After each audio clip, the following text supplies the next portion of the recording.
Hey everyone, this is TurwaithionX and welcome to my first impressions of the all-new Vickers MBT Mk.3. This is a tank which Wargaming has put, or is going to put, into the assembly shop in a couple of days' time on the Asia server, the ENA server, and the European server, and I'm going to be giving you my first impressions of what this tank looks like, how I think it'll play, and whether it's going to be worth spending the funds on, whether that be real money or your hard-earned in-game currency.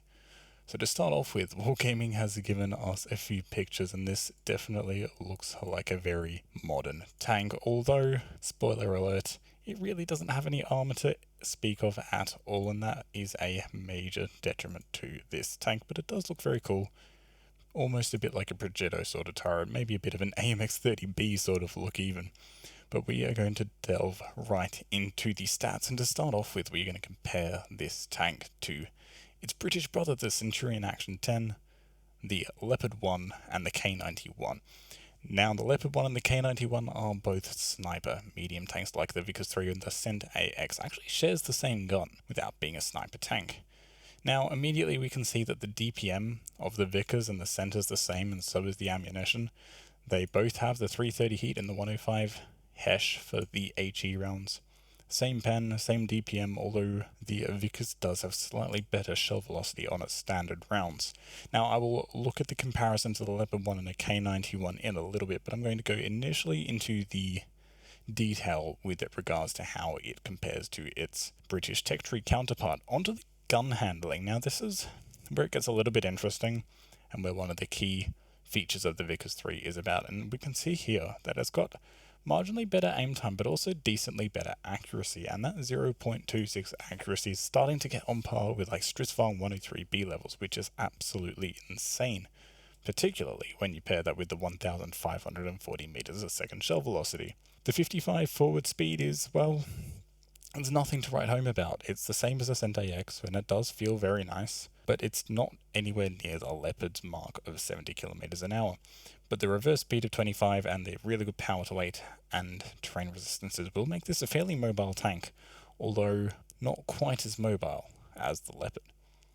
The armor really is nothing to speak of. It's pretty shocking, particularly when you compare it to the Centurion, which is really quite good armor for tier 10 medium, and is definitely one of the more armored tier 10 mediums. You look at the armor profile of the Vickers MBT and you look at the side, and it is fully overmatchable by all guns that are 91mm or over, which in other words is every tier 10 tank.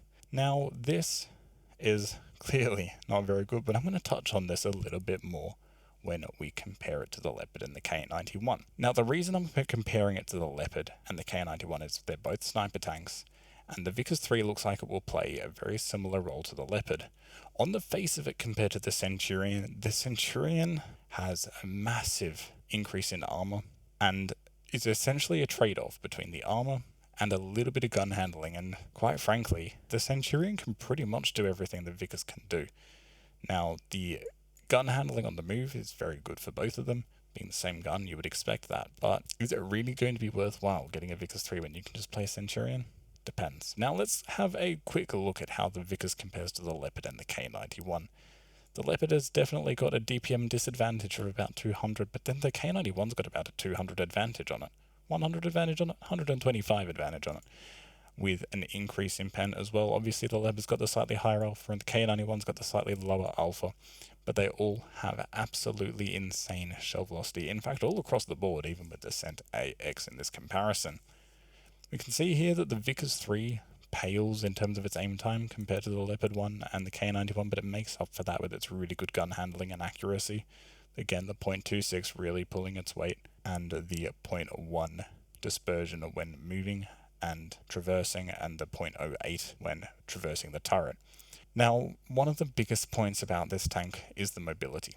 The mobility only being 55 kilometers an hour, despite having a really good power to weight, just really, really pales in comparison to the Leopard 1 and is on par with the K91. And there's a couple of really interesting thoughts here. The first one is the Vickers 3 will not be useful in any competitive mode, purely because of the point it doesn't have any armor, so it's not going to be able to replace something like an Object 907, and it doesn't have the mobility to replace something like a CS or a CS alternative being the Leopard 1. And so competitive-wise, this tank really isn't going to be useful, so if you're looking to add to your competitive arsenal, this really isn't going to be the tank for you. However, it does look like a really cool Leopard alternative in randoms, with the obvious caveat of it is going to be noticeably slower. And also, the 30mm of hull armor on the side, which is overmatchable for all tier 10 tanks, is so much weaker than the Leopard's. Have a look at this. The Leopard's hull armor, while it's got 30mm on the lower hull, the upper hull is 35, which means you're going to need a 106mm gun to overmatch it, and a lot of mediums have 105mm guns. A lot of light tanks have 105mm guns, which means you will get some funky bounces off the side.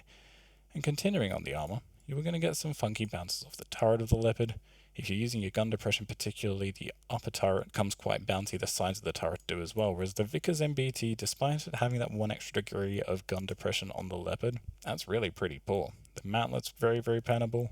The roof is overmatchable even on this front part where it lips down, and then you've got the big as cupola there on top as well, sticking up as the crown above this tank, and well, really just maybe being a bit of a downfall. Leopard's also got very marginally better camo, but the Vickers 3 is still going to be relatively sneaky. In terms of how it compares to the K91, and I've compared it to the K91, it's got very good DPM, notably better DPM than the Vickers, but the K91 also has very similar mobility, but it also has a massive increase in armor. If we take a look at the K91's armor, you can see exactly what I mean. The turret is actually very, very bouncy.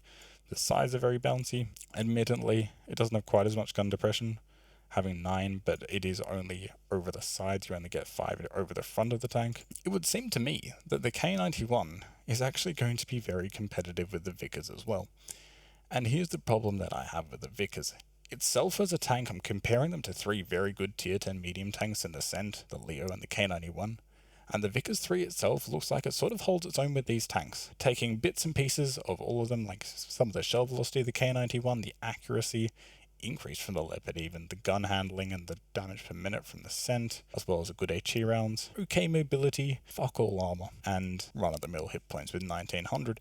It takes some bits of all of these tanks and sort of puts it in together as a hybrid, but my question really is, unless you are a tank collector, and somebody who just has all of the resources to spare, why would you play this tank over any one of these 3 tanks? If you're looking for a sniper tank which is mobile, just play the Leopard. Slap an aiming unit on it if you really don't think the accuracy of .28 is good enough already. If you want a tank with similar mobility and a very good gun with very good HE, but maybe you want to brawl a bit more, than play the Scent. The Scent's accuracy is a .31, it's not even that bad. It hits its shots from range. If you've played the tank, you know what I mean. Or if you're really liking the DPM, you really love the shell velocity, then why not buff it even more with the K91? You get the same mobility, you even get some armor to go along with it. So the Vickers 3 I don't think is going to be a bad tank. I think it'll be a fun tank to play if you like your Leopard 1, if you like your K91, it will be a fun tank. Is it worth the amount of currency? Well, how much currency does it actually cost? And you can see here I've done a couple of things.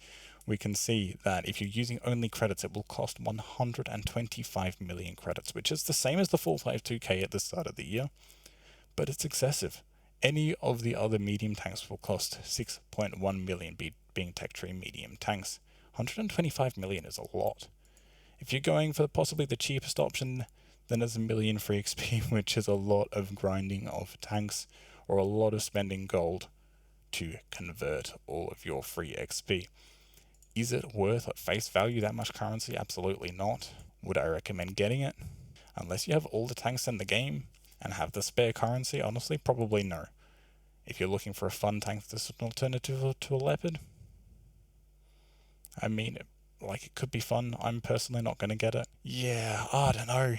I haven't played it myself, but I don't think I need to. Looking at the stats, it doesn't. I've got all of these 3 medium tanks. I know how they play, and I don't think the Vickers is actually going to be better than any of them.